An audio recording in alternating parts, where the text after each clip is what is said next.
Bien, et ben bonsoir. Ça me fait plaisir de vous retrouver de nouveau ce soir. Et ce qui fait encore plus plaisir, c'est que je sais que ça va être encore le mois prochain, le mois d'après, le mois de... et tout le temps comme ça, toute la vie qui nous reste. Voilà. Donc, c'est une année, comme vous le savez, placée sous le signe des relations entre les peuples, avec un programme alléchant. Je ne vais pas vous le rappeler, on a fait ça la dernière fois, mais on a reçu pas mal de compliments, finalement, les gens sont contents. Et puis, beaucoup parmi vous se sont abonnés, donc ça, c'est quand même un signe concret. Voilà, ça vaut toutes les félicitations. Donc ce soir, c'est l'histoire vraie, hein, des liens forts qui unissent les peuples serbes et français, puisque suite à l'accident radiologique survenu à l'Institut des sciences nucléaires de Vinca en 1958, un groupe de... Alors, 6 ou 7 scientifiques, c'est pas la même chose dans le film et dans chacun des papiers. Donc c'est pas grave, on va dire 7 scientifiques ont été soignés en France grâce à à une greffe de moelle osseuse. Cette opération, qui a depuis sauvé des millions de vies, était à l'époque en phase d'expérimentation par le professeur Georges Maté. C'était une première, mais c'était la dernière chance de survie de ces scientifiques, dont 6 jeunes sur les 7 scientifiques. Hein. On va dire que le chef était un tout petit peu plus âgé que les autres, mais quand même. Et ce sont des volontaires français, dont le docteur Schwarzenberg, je ne le savais pas, mais on va le découvrir dans une petite vidéo bientôt, qui ont accepté de donner leur moelle osseuse, malgré les risques évidemment pour leur santé, voire pour leur vie. Et la vie de ces scientifiques, 6 sur 7, ont été sauvés. Et tous les donneurs également. Alors que les expérimentations du professeur Maté sur les souris, tout ce qu'il faisait, les souris, les donneuses, les receveuses, tout le monde mourait. Mais il a dit, bon, les hommes, c'est pas des souris. Et en plus, de toute façon, c'est leur dernière chance. Donc, on va tenter le tout pour le tout. Il y en a un qui est mort. Il a eu l'interdiction de continuer l'opération. Et il l'a fait quand même, sans autorisation. Et il a sauvé tout le monde. Mais ça, vous allez le découvrir aussi dans le film. Et évidemment, ça a été un épisode incroyable, en pleine guerre froide, méconnu, qui devrait d'ailleurs être montré partout dans les écoles. Et de ce point de vue-là, je vous remercie, vous les jeunes de l'UPEC, encore Frédéric qui est là, et puis tous les professeurs qui les accompagnent, de les avoir amenés, puisque ce partenariat avec l'université est vraiment très intéressant et très prolixe. Et puis ça commence à prendre, on va dire, la mayonnaise. Hein. Au début, les jeunes ne savaient pas trop où ils étaient. Des vieux films en noir et blanc, américains, japonais, Moyen-Âge. C'est dur. Et puis, voilà, on était en train de les séduire et finalement, on a eu raison de ne pas baisser la garde, ni le niveau de nos projections. Et aujourd'hui, on a même... c'est bête que le débat n'ait pas duré plus longtemps. Donc, je suis quand même assez contente, finalement. Voilà. Donc, moi, j'ai eu un coup de cœur pour le film que vous allez découvrir ce soir, qui s'appelle Les Gardiens de la Formule. Alors, vous allez comprendre le titre dans le film. Je l'avais vu à Locarno et il m'avait marqué, d'autant plus que mon fils Gilles, tout le monde le sait maintenant, mais ça ne fait rien, je vais le redire, était en phase très avancée dans sa maladie, la leucémie, et lui n'a pas eu la chance d'avoir la greffe osseuse. Il aurait peut-être été sauvé, mais enfin, c'est comme ça. Les docteurs m'ont dit, Madame Herzog, ne vous torturez pas, c'est comme ça, c'est la vie. Donc, voilà, on essaye de garder le fils vivant, mais en même temps, on vous montre aussi des avancées médicales, chirurgicales, comment on pourrait dire, radiologiques essentielles. Et on a la chance, bien sûr, pour nous en parler, mais d'accueillir le professeur Lebon, Vincent, cher Vincent, merci d'être là. Tu peux venir. Ah, il faudra amener un fauteuil. Voilà, non, tu vas. Bon, comme tu veux. Hein, voilà. Hein, qui va nous parler des progrès dans le traitement des cancers et l'enjeu des coopérations en Europe et dans le monde pour que tous les malades de la Terre entière, et pas seulement nous, les Européens ou les Français, encore pire, puissent en bénéficier. Hein, et on va d'ailleurs regarder de ce point de vue-là une petite vidéo de la part d'un ami, un docteur en radiologie, président de l'IRPA, l'Institut de radioprotection en France, le docteur directeur à l'international au développement des projets nucléaires à EDF. Vous le connaissez, il s'agit de Bernard Le Guen. D'ailleurs, je veux saluer Joséphine. Elle est là, son épouse, qui nous fait le plaisir d'être avec nous ce soir. Et lui, il est aux États-Unis. Mais alors, il s'est fendu d'une petite vidéo 12 minutes qui lui a pris 2 jours. Je crois qu'on va l'applaudir d'avance avant de voir la vidéo.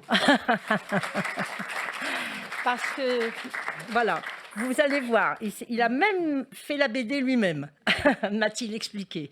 Donc c'est très sympa et il nous a envoyé ce petit film très sympa qui résume d'ailleurs à sa façon le film qu'on verra après, le film de Dragan Bieloglic.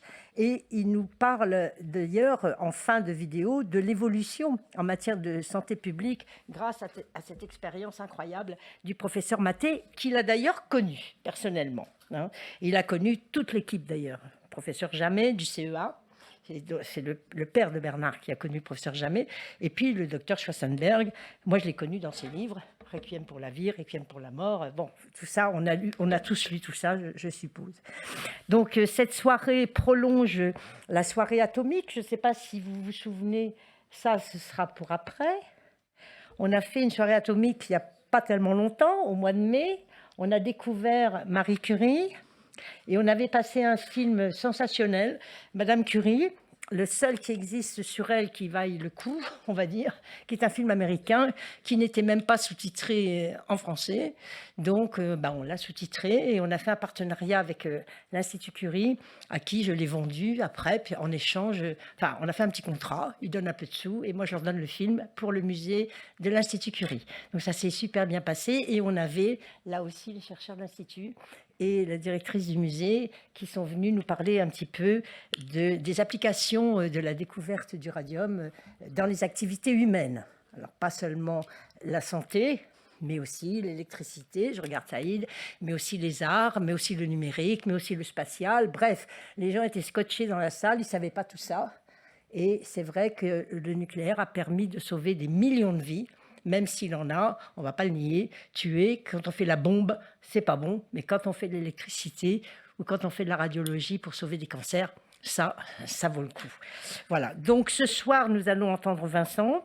Il est professeur et docteur, je le disais tout à l'heure. Alors, il est au CEA, Vincent. Il fait partie de l'équipe de la recherche fondamentale, je crois, voilà, en médecine nucléaire. CEA, qui est un partenaire des entretiens européens nucléaires que j'anime par ailleurs. Et je voulais remercier Valérie Vandenberg, je ne sais pas si elle est là ce soir, qui a permis ce partenariat et qui nous a permis d'avoir Vincent et de faire sa connaissance ce soir. Il est aussi chef de département au CEA, service hospitalier Frédéric Joliot. Donc, vous voyez, on va voir, là on a affaire, il me dit non, je ne suis pas un grand ponte, mais enfin quand même, moi je trouve qu'il démarre, parce qu'il est encore jeune. Mais sur les chapeaux de roue, il a déjà énormément de responsabilités dont il va nous parler. La question que j'avais envie de lui poser, ça c'est pour après, je vais revenir en arrière. Voilà, je vous le présente là, mais il ne va pas parler tout de suite parce qu'on va déjà lancer le petit film de Bernard. Et puis ensuite, Vincent nous parlera, il approfondira la question de la coopération dans le secteur de la recherche pour la santé et les vies humaines. Donc, merci de lancer la petite vidéo de Bernard Le Guen et à tout de suite.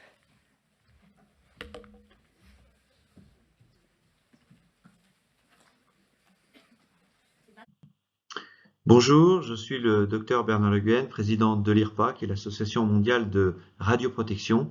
Et donc, en tant que médecin expert dans le domaine des rayonnements ionisants, je voulais vous profiter de cette histoire et prise en charge assez extraordinaire qui date, comme vous l'avez compris, de 1958, c'est-à-dire il y a pratiquement 65 ans, de vous donner quelques clés de lecture pour bien comprendre qu'est-ce que la prise en charge des patients fortement irradiés, vous dire un petit peu où en est l'école française, surtout en 2024, où même si les fondements sont restés les mêmes, beaucoup de choses ont pu évoluer depuis cette histoire. Nous sommes en 1958, il n'y a pas de téléphone portable, il n'y a pas d'internet, on est quand même en ex-Yougoslavie, influence russe, guerre froide, je ne sais pas trop ce qui se passe à l'Institut Vinca. Sur place, très rapidement, après avoir hospitalisé à l'hôpital de Belgrade les 6 physiciens, on se rend compte que, vu les doses reçues, qui sont considérées comme des doses mortelles, pas de traitement à leur proposer. Et la chance, c'est que le professeur Savic avait été lui-même élève d'Irène et Jules Curie et se rappelle des recherches qui sont effectuées à l'Institut Curie. Via l'ambassade de Yougoslavie, ils appellent l'Institut Curie, et en particulier le docteur Pandis, qui est lui-même d'origine yougoslave, qui lui prévient les docteurs Latarjet, Jamet, Maté et Schwarzenberg, qui rapidement acceptent que ces 6 physiciens arrivent en France. Ils arrivent à l'aéroport d'Orly, et premier élément de lecture, vous voyez qu'ils arrivent sur leurs 2 jambes, pratiquement dans un état que vous considériez, vous, extérieurement, comme normal. Alors pourquoi? Eh bien, la réponse est simple, c'est pas moi qui l'ai dit, c'est Paracels. Rien n'est poison, tout est une question de dose. Dans le cas des 6 physiciens yougoslaves, les doses reçues ont été entre 2 et 4-5 grès pour le malheureux Savic qui ne survivra pas. Pourquoi, malgré la greffe de moelle? Pourquoi? Parce qu'on est dans ce qu'on appelle la dose létale 50. Vous l'avez sur ce petit schéma. Vous voyez que plus la dose augmente, plus finalement ici on a les globules blancs, et vous voyez que ces globules blancs, ces neutrophiles diminuent. Et bien entendu, aux alentours de 1 grès, certes, on observe une diminution, mais ils vont reprendre leur cours. Donc, l'objectif de la greffe de moelle, qui jusqu'à présent, en 1958, n'avait jamais été réalisée sur l'homme. Elle n'avait été réalisée que sur des souris, elle n'avait aucune survécu. Et pourquoi? Tout simplement, il y a aussi une histoire de compatibilité. Si votre greffe de moelle n'est pas compatible, vous allez la rejeter. Donc, l'idée qu'il y avait n'était pas que cette greffe de moelle donne une nouvelle moelle osseuse et possibilité pour les patients de survivre, mais de gagner du temps. Il faut gagner du temps pour que, quelque part, sous réserve que cette dose ne soit pas une dose létale, les parties de moelle osseuse, car dans un accident de criticité, ce n'est pas l'ensemble du corps qui est irradié, mais les parties non irradiées, les os où il y a de la moelle osseuse non irradiée, ces cellules puissent petit à petit reprendre et permettre petit à petit de retrouver un niveau normal qui vont permettre, dans ce cas précis, d'éviter le risque le plus important qui est un risque infectieux. Si aujourd'hui, donner sa moelle osseuse est un geste simple, il n'en est rien en 1958.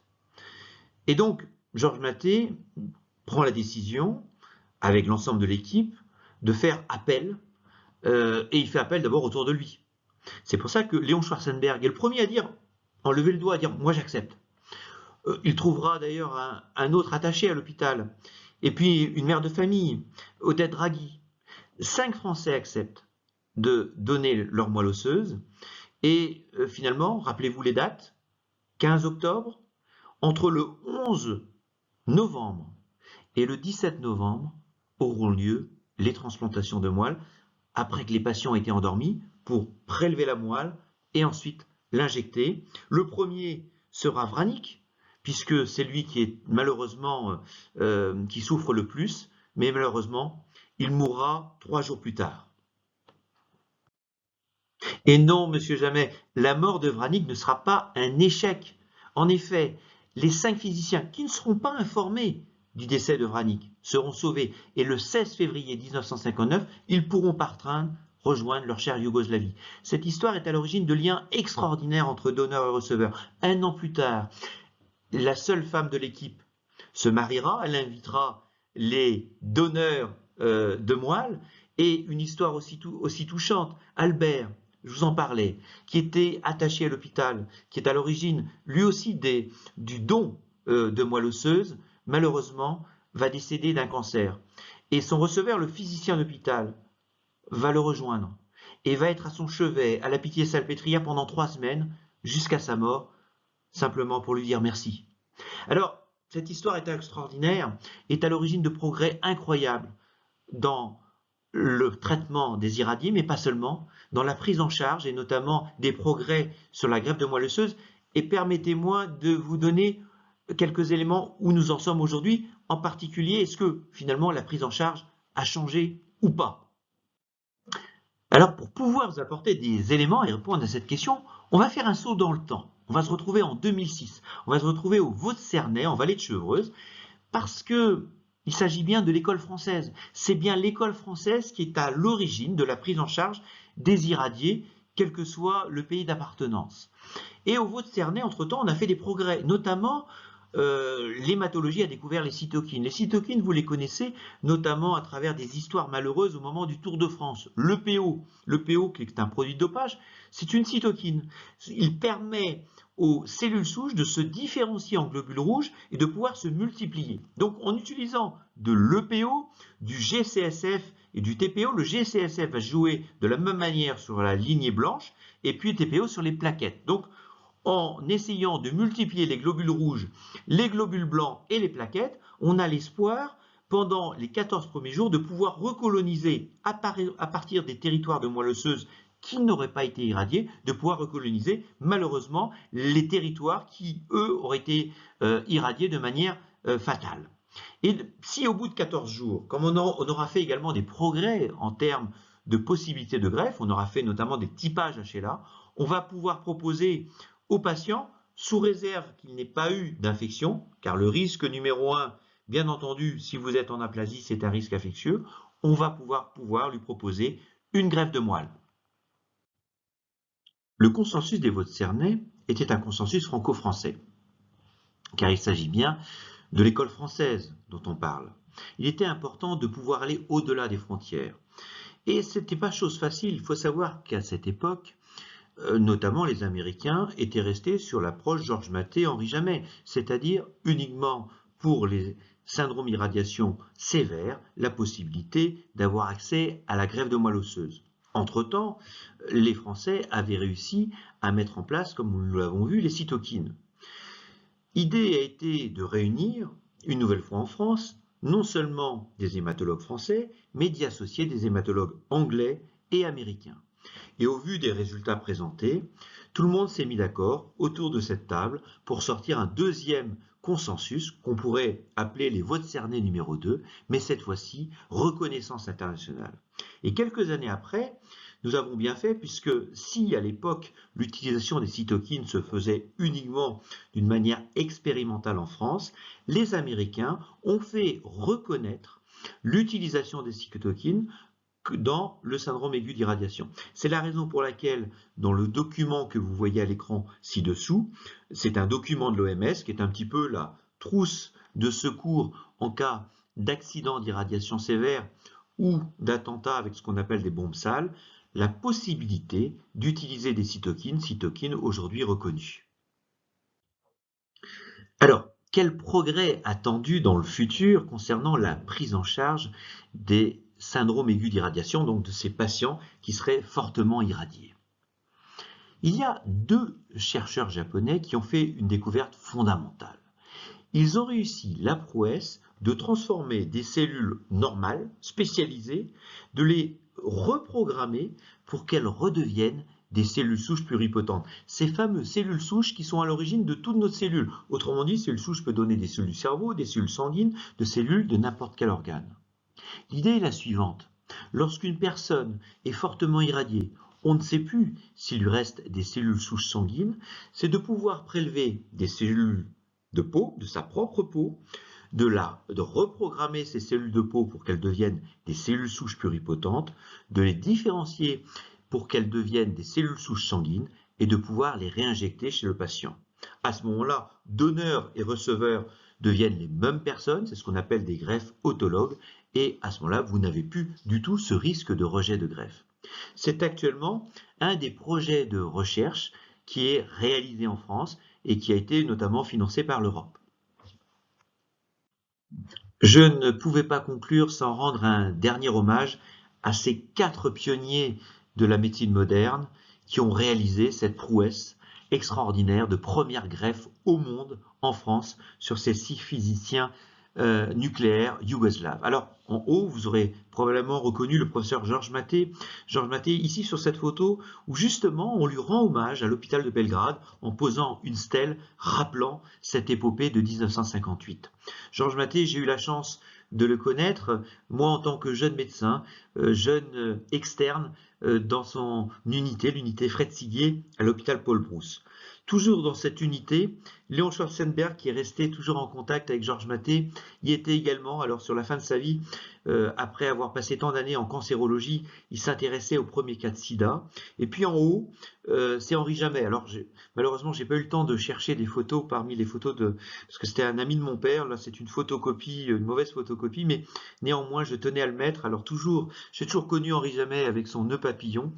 Et Henri Jamet, j'ai une belle histoire puisque il m'avait convoqué, moi, jeune médecin à l'Institut de radioprotection et de sûreté nucléaire, en juillet 1996. Pendant 2 heures, il m'a raconté la création du Centre international de radiopathologie et m'avait donné rendez-vous en septembre 96. Malheureusement, il est décédé en août à Tripoli.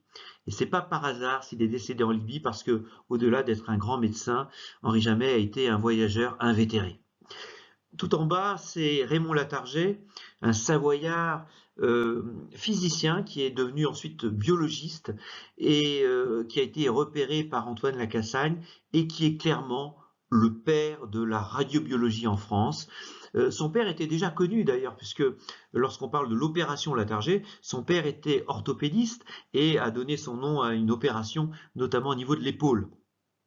Et Raymond Latarjet a été un des créateurs de l'INSERM, que vous connaissez aujourd'hui, l'Institut national de recherche médicale. Voilà, je vous remercie pour votre attention et j'espère que vous avez passé un agréable moment avec ces 4 extraordinaires chercheurs français. Merci.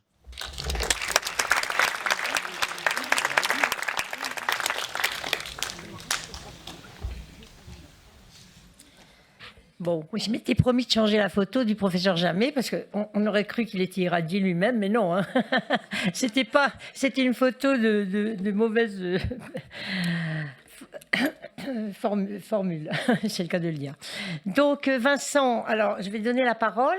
Est-ce que tu préfères qu'on amène un fauteuil ou pas? Je te laisse avec ma question globale. Hein. Est-ce que tu peux nous parler un peu de l'évolution de la médecine nucléaire, des progrès de la coopération au niveau international, enfin Europe déjà peut-être. Il est très fier de la France, notre ami Bernard, mais je crois qu'il pouvait l'être. Hein. J'espère que ça continue d'ailleurs, tu nous en diras un mot, hein, la place de la France dans cette coopération. Et puis bien sûr, la coopération internationale, il nous a alléchés avec le Japon. Là, je voudrais savoir si on travaille avec tous les pays du monde et si la coopération dans la recherche, c'est une chose. Après les applications, est-ce que la coopération continue?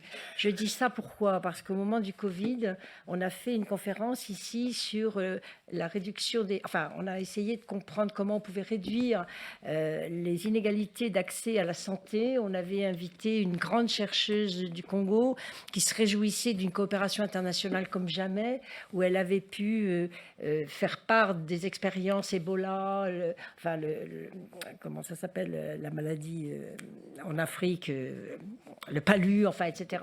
Mais par contre, ils n'ont jamais eu le vaccin après. Hein. Donc, ils ont participé beaucoup à la coopération, mais après, dans l'application, évidemment, il y a des grandes inégalités qui demeurent. Donc, c'est à toi.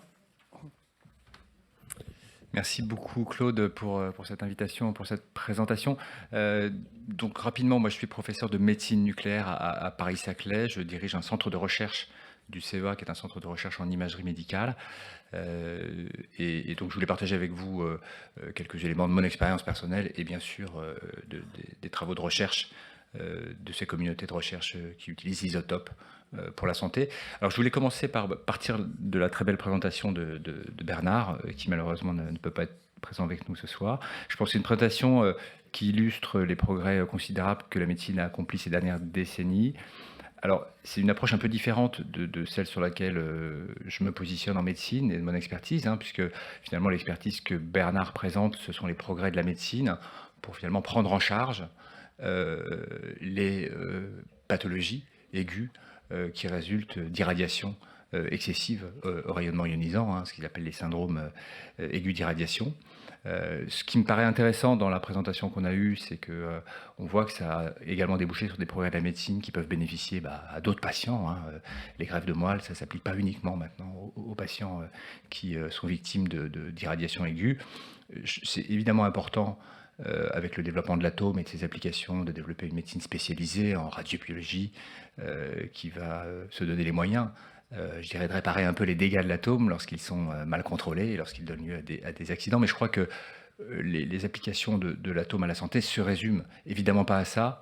Et le nucléaire a des applications, je veux dire, directes pour la prise en charge, le diagnostic et la thérapie de patients qui sont sujets à tout un tas de pathologies extrêmement fréquentes, encore une fois, indépendamment des conséquences nocives du nucléaire, qui sont heureusement limitées, puisqu'on évolue dans des contextes de radioprotection qui sont assez stricts, mais voilà, des accidents comme ceux qui sont produits en Serbie, il y en a également eu en France, hein, dans le cadre de la radiothérapie, et donc c'est pas des choses, voilà, c'est pas des choses qui sont le monopole d'autres pays. Il y a ça aussi chez nous. Donc moi, mon domaine d'expertise, c'est plutôt l'utilisation de l'atome pour diagnostiquer, pour guérir.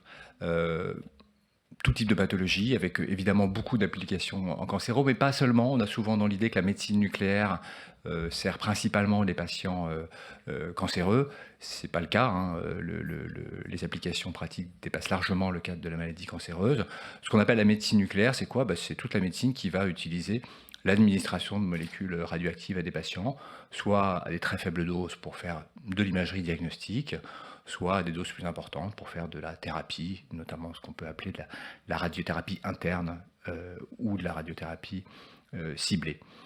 Donc voilà, juste pour cette mise en perspective, hein, j'ai un domaine d'expertise qui n'est pas exactement le même que celui de Bernard Le Guen, mais évidemment, il y a évidemment beaucoup de disciplines médicales qui sont mobilisées autour de la santé et d'atomes.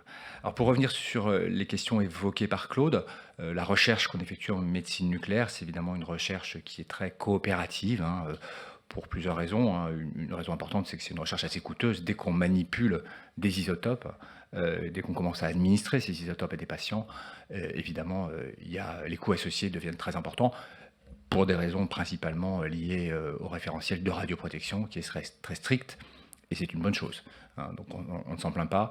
Mais du coup, qui dit recherche coûteuse, dit fortement incitation assez forte à la collaboration et au partage des données, parce que chaque donnée acquise dans le cadre de ces recherches va effectivement devoir être valorisée et mutualisée. Alors on a des outils pour développer cette recherche dans un contexte très collaboratif, je dirais à tous les niveaux de la recherche, hein, en amont, déjà sur la recherche de financement, parce qu'effectivement, ça fait maintenant quelques décennies en France qu'on est passé à un modèle de recherche financé sur projet.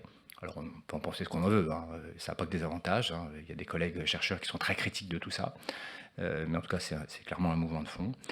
Une des vertus de ce modèle-là, c'est que très souvent le financement par les pouvoirs publics des projets de recherche, et c'est vrai notamment dans les projets qui portent sur le nucléaire en santé, j'en évoquerai quelques-uns tout à l'heure, eh bien, les financements publics, qu'ils soient nationaux d'ailleurs ou européens ou internationaux, sont conditionnés à l'établissement, au montage de consortiums collaboratifs entre des laboratoires de plusieurs pays, de plusieurs régions, et que évidemment un labo isolé dans son coin ne sera pas éligible à la plupart des financements, et c'est plutôt bien. Ça là-dessus, je crois qu'on n'a pas trop d'état d'âme, et c'est probablement une des vertus.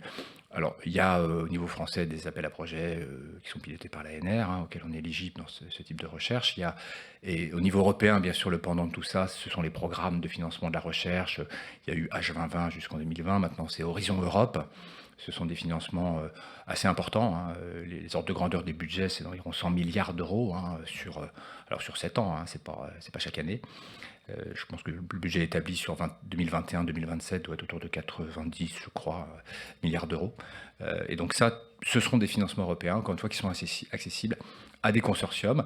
Et pour progresser dans cette médecine nucléaire, dans cette médecine qui utilise des isotopes, on utilise beaucoup ces outils de financement européen, qui sont des vraies incitations à collaborer. Je pense que ça, c'est vraiment, à mon sens, un grand succès de l'Europe d'avoir mobilisé. Alors, c'est pas anodin, hein, ça fait l'objet de tensions, hein. Il y a régulièrement certains pays qui bloquent l'augmentation de ces budgets, mais ces budgets d'augmentation, hein, le précédent programme Horizon 2020, je pense, était valorisé à hauteur de à peu près 75 milliards d'euros. Là, on est passé à 90, et il y a encore des aspects en négociation sur le suivant. Donc voilà, je pense que c'est ça, à mon sens, c'est une réussite assez incontestable de l'Europe ces financements de recherche collaborative. Donc ça, c'est pour l'amont de la recherche, hein, quand on établit des programmes. Voilà, par exemple, on va vouloir développer une nouvelle molécule qui va cibler tel type de lésion, tel type de maladie neurologique, parce que la médecine nucléaire est très utile pour diagnostiquer les maladies neurodégénératives aussi, hein. Mais pas que, hein. Elle trouve des applications, je vous le disais, en dehors de la cancérologie, hein, les maladies neurodégénératives et neurologiques, les maladies inflammatoires et rhumatismales de plus en plus, et puis bien sûr la cancéro. Une fois qu'on met en place, qu'on dispose de ces financements, il y a un travail amont, hein, qui va se faire avec des chercheurs, des organismes de recherche. Moi, je m'occupe d'un centre de recherche dans lequel on a des personnels universitaires, CNRS, CEA, et également des collègues de l'INSERM, hein, quand on va aller sur les versants plus applicatifs.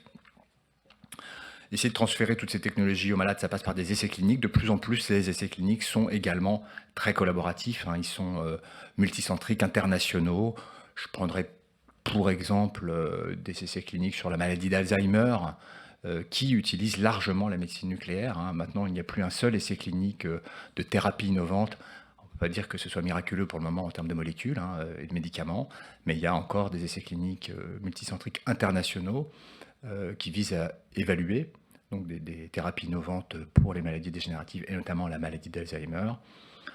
Et tous ces essais cliniques ont un point commun, c'est que le critère de jugement principal de l'essai, c'est un examen de médecine nucléaire qui va consister à administrer à tous les patients une molécule qui va spécifiquement se fixer, une molécule radioactive, hein, qui va spécifiquement se fixer sur les lésions histologiques caractéristiques de la maladie d'Alzheimer. Alors, je ne vais pas rentrer dans les détails, mais voilà, il y a 2 types d'agrégats de protéines anormaux dans un cerveau de patient Alzheimer.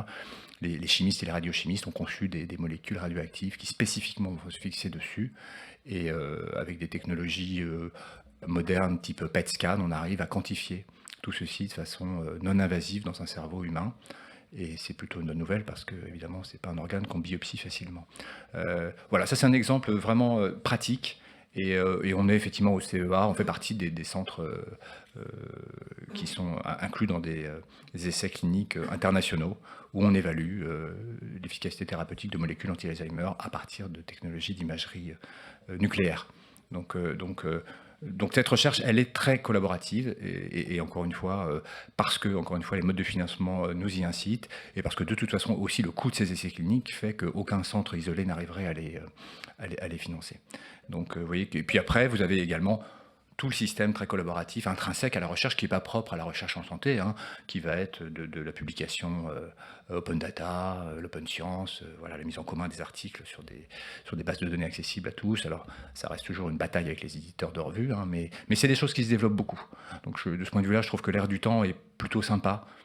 Moi, j'ai vu quand même ces évolutions. J'ai démarré en recherche à une époque où il n'y avait pas trop de financement comme ça européen. Dans les années 90, c'était très marginal. Et donc ça, je pense que c'est pour moi un vecteur de progrès. Et puis voilà, nous inciter à collaborer. De toute façon, même si la recherche n'est pas fructueuse, c'est, je pense, toujours un progrès pour l'humanité. Point barre. Même si le projet de recherche ne fonctionne pas, ça aurait fait travailler ensemble des chercheurs de différents pays. Et c'est quand on se connaît qu'on peut parfois avoir une idée lumineuse. Et l'histoire du film qu'on verra de ce soir l'illustre à merveille. Donc voilà ce que je voulais partager un petit peu avec vous sur le versant collaboratif, hein, de cette recherche en médecine nucléaire. L'autre aspect que Claude a évoqué, qui est essentiel, hein, c'est également la collaboration avec des pays qui sont peut-être un peu moins riches que nous. Hein, parce qu'H2020 c'est bien, les dizaines de milliards de l'Europe c'est très bien, mais effectivement il y a des pays en voie de développement qui ne sont pas sur les mêmes longueurs d'onde de ce côté-là.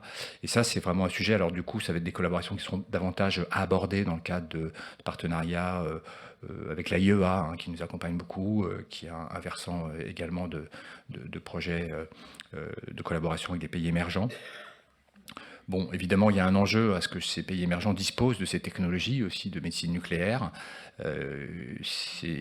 qui sont assez peu développées dans ces pays et que les patients aient accès à cette médecine de pointe. On est toujours un peu tiraillé. La médecine nucléaire, c'est une médecine chère.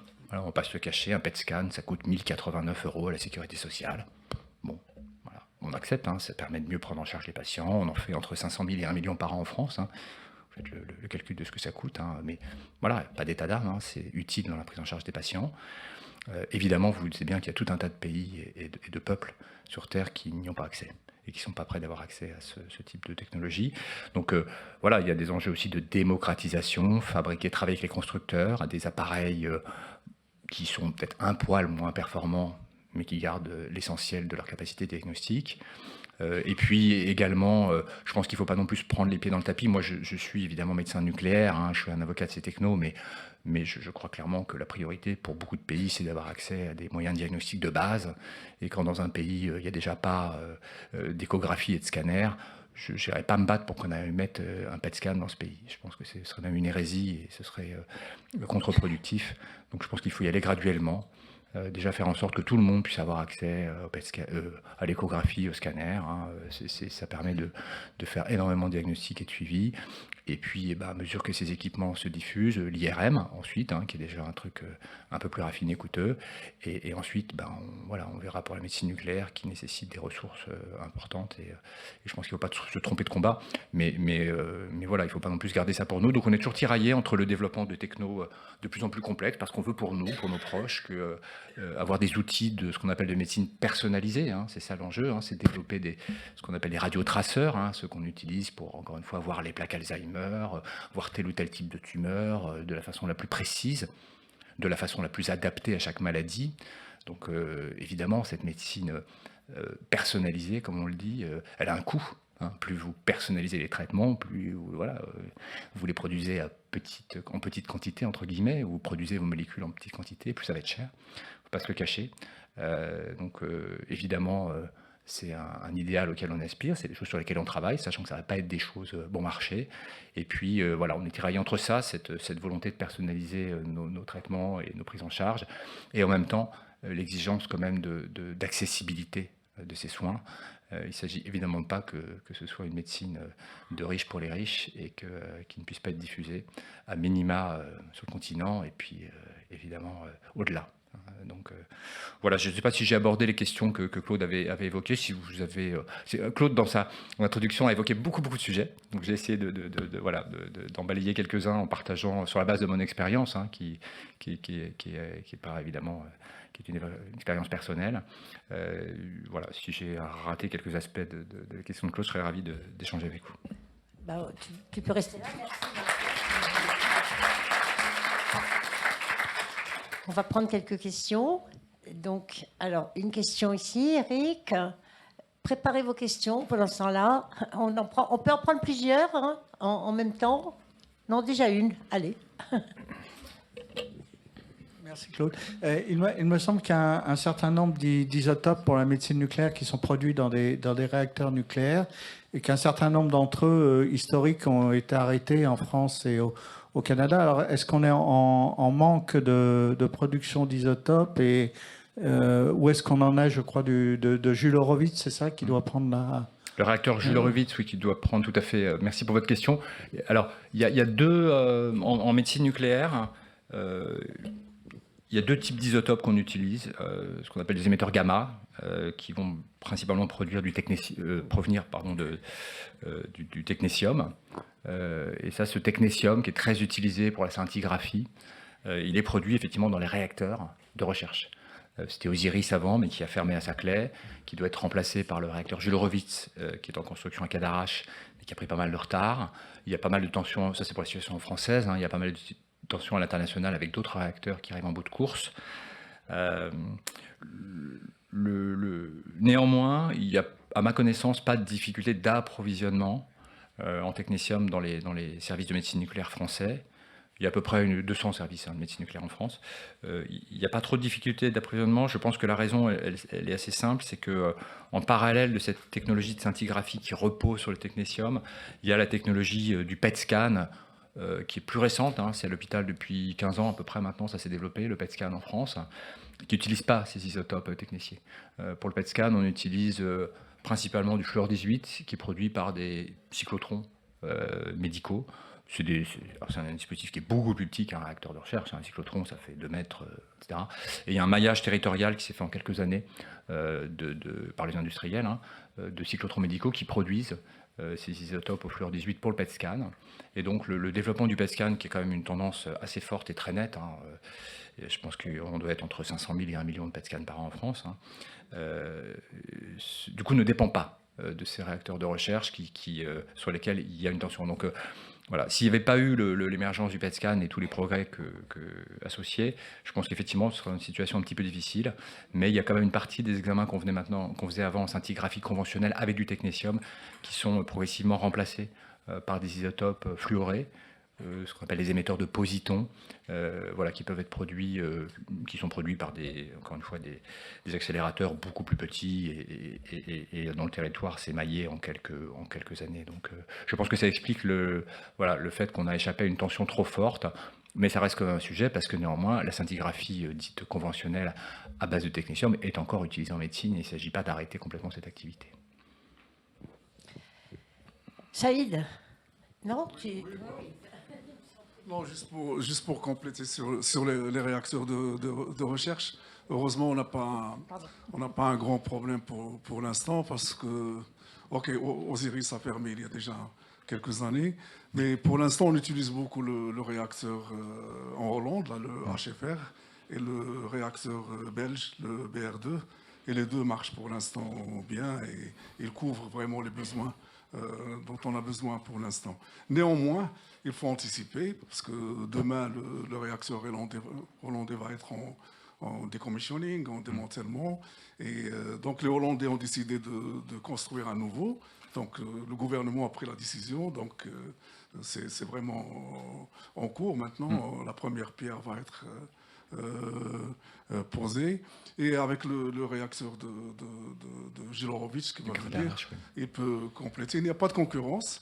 Au niveau européen, il y a un grand projet maintenant. C'est comment coordonner ces réacteurs, parce que c'est pris vraiment au sérieux. Parce que quand le réacteur hollandais a eu un problème de sûreté il y a quelques années, on s'est retrouvé vraiment dans une situation très difficile, parce que ce réacteur, il fournit pratiquement 80% de technétium qu'on utilise en Europe. Donc il a fallu vraiment prendre les choses sérieux. Au niveau européen, le sujet est pris vraiment au sérieux. Et actuellement, il y a ce grand projet-là. Je vous ai parlé tout à l'heure de ce projet SAMIRA, le Strategic Research Industrial Agenda pour le Medical Isotopes. Et c'est vraiment pris au sérieux de telle sorte qu'on puisse se coordonner au niveau européen et qu'on n'arrive pas à une situation qu'on a connue avec le Canada, quelques années. Le problème a commencé quand le réacteur canadien a fermé il y a quelques années, parce qu'on parle de la chaîne d'approvisionnement au niveau des pâtes et des céréales, mais au niveau isotope, c'est aussi un problème. Parce que quand il y a un problème au Canada, les hôpitaux ici en France, on souffre aussi. Donc, mais le problème qu'on a, pour répondre aussi à la question tout à l'heure, c'est la fabrication de ce technétium qui vient du molybdène. Lui, il ne peut se faire qu'avec l'uranium très enrichi qu'on utilise dans les réacteurs. Et malheureusement, c'est là où il peut y avoir aussi un problème, parce que cet uranium très enrichi, on ne l'obtient que des Américains. On ne l'a pas, parce qu'il est sous, comme on dit, sous sauvegarde, sous garantie nucléaire. Ce sont les Américains qui le fournissent. Et là, vraiment, on a un problème pour essayer de réfléchir comment on peut utiliser un autre combustible pour démarrer la mission. Mais bon, on pourra en parler des heures. Oui, on y reviendra. Mais alors, tu me fais penser à une question. Enfin, voilà, quelles sont les entreprises en France qui contribuent justement à la production des isotopes? Est-ce que, par exemple, Orano, qui fait de l'enrichissement d'uranium à Tricastin, est concerné? Est-ce que ça fait partie de la chaîne, de la filière nucléaire traditionnelle, celle qui produit aussi l'électricité? Est-ce que si on arrêtait ou on ralentissait la recherche dans l'électricité, est-ce que la santé en pâtirait? Ou comment ça marche ensemble et tout ça? Alors, bon, il y a des briques de recherche technologique qui sont communes à toute cette affaire, mais bon, évidemment, les réacteurs les réacteurs de production d'électricité sont pas les mêmes qui sont mobilisés pour faire les isotopes en santé. On est sur des filières un petit peu différentes. Il y a des industriels français qui se positionnent, notamment sur des isotopes d'avenir. Une tendance forte de la médecine nucléaire, là j'ai beaucoup parlé scintigraphie, PET scan, d'isotopes pour l'imagerie, pour le diagnostic. Je crois que c'est vraiment qu'on fait des grilles de lecture du corps humain et du vivant qui sont extrêmement pertinentes dans beaucoup de domaines médicaux. Une tendance récente et forte, c'est ce que j'appelais tout à l'heure la radiothérapie interne vectorisée. C'est le fait d'utiliser finalement... faire du diagnostic, c'est quoi? C'est vous administrer une molécule qui va être très spécifique d'une lésion. Alors ça peut être une plaque amyloïde, ça peut être une tumeur bien spécifique. Et puis vous collez dessus un émetteur radioactif, gamma, positon, faible énergie, qui va se désintégrer. Et puis le gamma va sortir du corps, il va être détecté par une couronne extérieure et on va faire des images. Mais vous voyez bien que la base de cette affaire, c'est la molécule, ce qu'on appelle le vecteur, qui est spécifique et qui va se coller sur la lésion. Et vous voyez ça et pas le reste. Et ça vous fait des images très spécifiques. Imaginez que si vous remplacez le noyau radioactif, qui est un gamma d'énergie relativement faible, par un bêta- ou un alpha très haute énergie, qui va dissiper toute son énergie localement après désintégration, eh bien vous pouvez utiliser passer d'une médecine nucléaire diagnostique à une médecine thérapeutique, parce que finalement, le vecteur va se fixer sur la maladie et la désintégration va cramer, entre guillemets, les lésions. Elle va les détruire, elle va les irradier en déposant toute son énergie. Donc c'est ça qu'on appelle la radiothérapie interne vectorisée, c'est le fait d'utiliser une molécule, un vecteur très spécifique d'une lésion, d'une maladie donnée. On l'administre parfois intraveineuse, et à ce vecteur, au préalable, on a greffé un émetteur haute énergie, alpha ou bêta-, qui en se désintégrant, libère toute son énergie très localement au voisinage de la lésion et même au cœur même de la lésion. Et ça, c'est une tendance assez lourde. Ça existait déjà, mais sur des formes assez rudimentaires, avec évidemment l'iode radioactif depuis très longtemps. Et là, ces dernières années, ce qu'on voit apparaître, ce sont de nouvelles molécules, c'est les progrès de la radiochimie qui sont considérables de ces dernières années. Et vous imaginez bien que la difficulté du cancer, c'est que c'est une maladie qui a tendance à diffuser dans l'organisme. Quand elle est locale, on sait bien la traiter. Quand elle est limitée à quelques sites, on sait bien la traiter. Quand elle commence à diffuser, on ne sait plus la traiter. Et là, avec ça, c'est l'espoir, en administrant par voie intraveineuse ces molécules vectrices, d'arriver à les traquer, les cellules cancéreuses, même lorsqu'elles ont commencé à diffuser un peu partout dans l'organisme. Et donc c'est un vrai espoir médical. Il y a 2 molécules qui ont récemment eu l'AMM pour 2 cancers. Une molécule pour un cancer relativement rare, les tumeurs neuroendocrines, ce sont des tumeurs digestives pas très fréquentes. Et puis surtout plus récemment, une molécule qui a eu l'AMM pour le cancer de la prostate. Et donc là, ça change un petit peu la dimension, évidemment, de l'application médicale, parce qu'on passe d'une maladie rare à une maladie très fréquente. Et puis, il y a bien sûr des recherches en cours pour fabriquer des molécules spécifiques dans d'autres types de tumeurs. Et là-dessus, évidemment, il y a une recherche très active à partir, encore une fois, de différents émetteurs. Et Orano, notamment, s'est positionné dans le domaine en développant une filiale médicale pour développer des émetteurs alpha en utilisant du plomb 212, je crois. Et donc, ils sont en train de conduire des essais cliniques à partir de plomb 212 pour cette fameuse radiothérapie interne vectorisée. Donc voilà, ça c'est un exemple d'acteur français qui s'est positionné, industriel, qui s'est positionné sur vraiment des stratégies innovantes. Et voilà, donc on manque encore de recul pour savoir quel sera l'avenir de cette radiothérapie interne vectorisée en cancéro. Conceptuellement, je trouve ça très très séduisant, l'idée de pouvoir aller comme ça traquer une pathologie au moment où elle a déjà diffusé, où on ne sait plus du tout la prendre en charge, sauf par de la chimiothérapie, etc., mais avec les limites que ça a en termes de résistance. Et puis on ne fait pas de la chimiothérapie non plus. Enfin voilà, je ne veux pas rentrer dans le débat, mais en termes d'effets indésirables, on ne la fera pas à tous les stades de la maladie, clairement. Donc voilà un exemple, encore une fois, de thérapie innovante sur laquelle on a des industriels. Sinon, il y a des industriels français qui, évidemment, sont positionnés sur la fabrication et la distribution des isotopes médicaux. Et notamment, je parlais tout à l'heure du réseau des cyclotrons médicaux qui maillent le territoire et qui permettent d'alimenter les services de médecine nucléaire en molécules pour le PET scan. Alors, une petite question justement sur la décentralisation, tout ça. Est-ce que c'est propre à quelques grands hôpitaux ou est-ce qu'en France, les CHR sont nombreux à avoir cette médecine à leur portée ou pas? Il y a à peu près 200 services de médecine nucléaire en France maintenant. avec à peu près autant de caméras PET scan. Donc ça s'est pas mal démocratisé, ça a mis du temps quand même, hein, il ne faut pas se le cacher. Hein. Les premières caméras TEP sont arrivées à l'hôpital il y a une vingtaine d'années. Il y a encore des trous dans la raquette. Hein. Il y a des endroits en France où il faut conduire longtemps ou ne pas être pressé pour avoir accès à ça. Hein. Ça, on ne va pas se le cacher. Donc là aussi, il y a un sujet, effectivement, hein, de désert médical. Voilà, le territoire émaillé, mais même 200 centres qui sont évidemment pas répartis de façon homogène. Hein. Je ne vous cache pas qu'il y en a un bon paquet en Ile-de-France. Hein.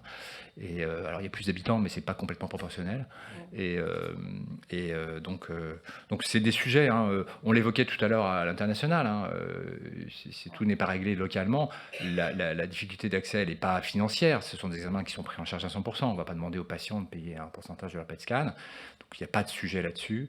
Par contre, il y a un sujet d'accessibilité quand même, parce que quand on habite à 50 ou 100 km du premier service de médecine nucléaire équipé, ça va être plus compliqué d'organiser les rendez-vous, ça va être plus compliqué d'y aller, et c'est pas que ce sera inaccessible, mais il y aura des délais et des pertes de chance, donc ça doit rester une préoccupation importante.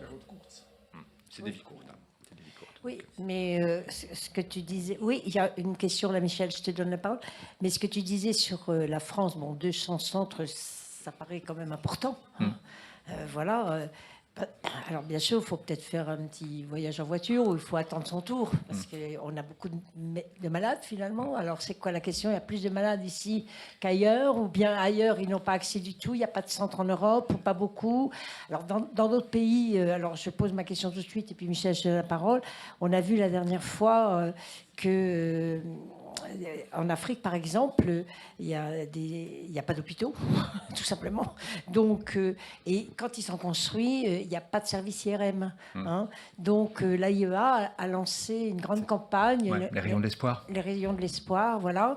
Et quand on a fait le débat avec Eiffage, qui nous a expliqué un peu la construction d'infrastructures en Guinée, il nous a dit, mais il n'y aura pas d'IRM. Donc, moi, je l'ai mis en rapport aussi sec avec l'AIEA pour savoir s'ils ne pourraient pas financer finalement, parce qu'ils ont mis des sous pour lever des fonds pour doter tous les pays qui n'avaient pas de service IRM d'IRM et pour sauver 700 000 cancéreux qui ne peuvent pas être traités actuellement dans le monde aujourd'hui. Hein.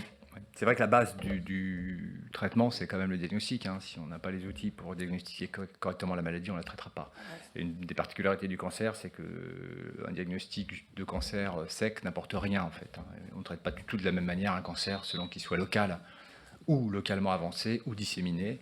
Et voilà, les traitements ne sont évidemment pas du tout les mêmes. Donc, et ça, pour faire cette évaluation fine de l'état de progression de la maladie, il n'y a que l'imagerie qui permet de le faire. Donc les moyens d'imagerie avancés, je le disais tout à l'heure, à minima un scanner. Hein. Sinon, c'est même pas la peine de faire de la cancéro. L'IRM, c'est encore un plus. C'est évidemment tout à fait indispensable. Donc je pense que c'est voilà, la base. Et puis bon, après, il y aura le coût des traitements. Mais bon, il y a quand même des traitements de première ligne qui maintenant sont accessibles. Hein. Il n'y a pas que l'immunothérapie à 50 000 euros le cycle. La radiothérapie interne que j'ai évoquée tout à l'heure, hein, c'est pas beaucoup mieux, hein, c'est 20 000 euros le cycle de traitement. Hein. Donc c'est pas demain que ça va se démocratiser. C'est ce que je disais, hein, c'est toujours la ligne de crête entre le fait de vouloir des traitements ciblés, spécifiques, personnalisés, et puis des choses accessibles et au plus grand nombre. Et comme tu le disais, hein, le sujet de l'Afrique, c'est déjà d'avoir les machines pour faire l'état des lieux et savoir comment traiter. Et il y a beaucoup de pays africains où on n'a pas de quoi faire l'état des lieux.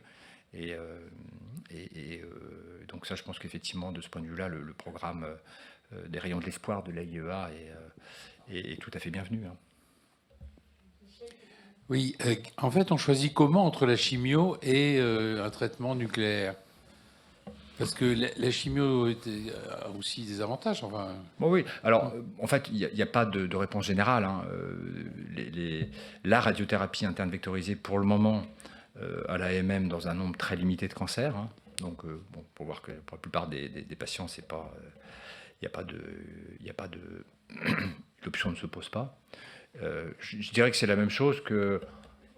On pourrait généraliser la question, comment on choisit entre la chimio, l'immunothérapie, le traitement par radiothérapie interne vectorisée, le traitement par radiothérapie externe, hein, bien sûr, parce que si la radiothérapie externe est encore appliquée dans plus de la moitié, je crois, dans les 2 tiers des cancers. Donc on a finalement pour la plupart des cancers, et encore ça dépend de certains, une gamme thérapeutique, et encore il n'y a pas la chimio, il y a souvent plusieurs lignes de chimio, et puis il y a en plus ce qu'on appelle des thérapies ciblées, hein, qui sont des thérapies qui vont cibler des voies métaboliques ou des enzymes particulières. Donc il y a quand même un portfolio de stratégies thérapeutiques, et en fait on choisit comment? On choisit sur la base d'essais cliniques qui montrent que en fonction sur tel cancer, à tel stade de la maladie, c'est toujours très compliqué, hein, parce qu'il y a sur tel cancer, à tel stade de la maladie, hein, au stade local, au stade avancé, au stade métastatique, au stade métastatique résistant à telle thérapie, eh ben, il y a un bénéfice thérapeutique pour le patient de passer sur une autre ligne, et ça se fait sur la base d'essais cliniques que j'évoquais tout à l'heure, hein, qui vont être des essais cliniques multicentriques menés sur plusieurs années. Alors, on pourrait dire qu'il y a un nombre de combinaisons incroyables à tester. En fait, oui, mais il y a beaucoup d'essais cliniques, et c'est vrai que la cancéro est un des domaines dans lesquels c'est le plus dynamique, souvent aussi parce que les patients n'ont pas tellement le choix, et quand ils arrivent en bout de traitement, ils signent assez facilement pour tester des nouvelles molécules parce que c'est ça ou rien. Donc on choisit sur la base, normalement, quand c'est disponible, sur la base d'essais cliniques. Et quand il n'y a pas d'essai disponible, on crée un essai clinique pour évaluer l'efficacité d'un traitement.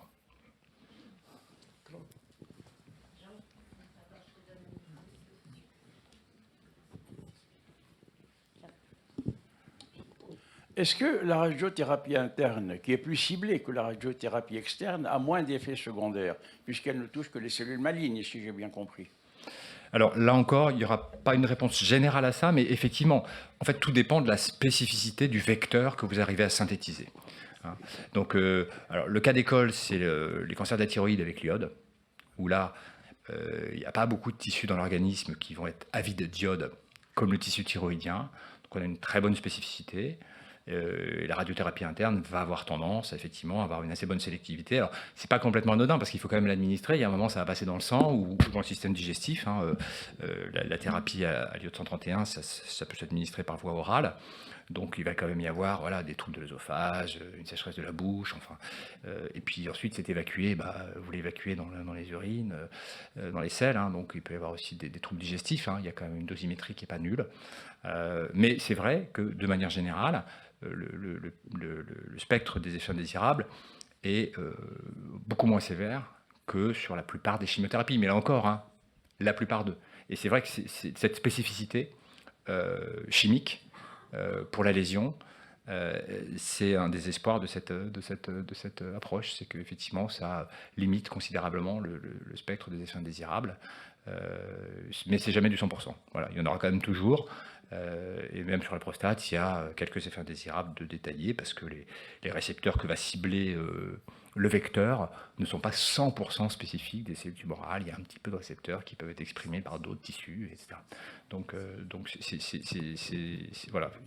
juste un message de modération. Mais votre remarque est tout à fait juste. Les effets indésirables tels qu'ils sont décrits sont beaucoup moins sévères que sur la chimio.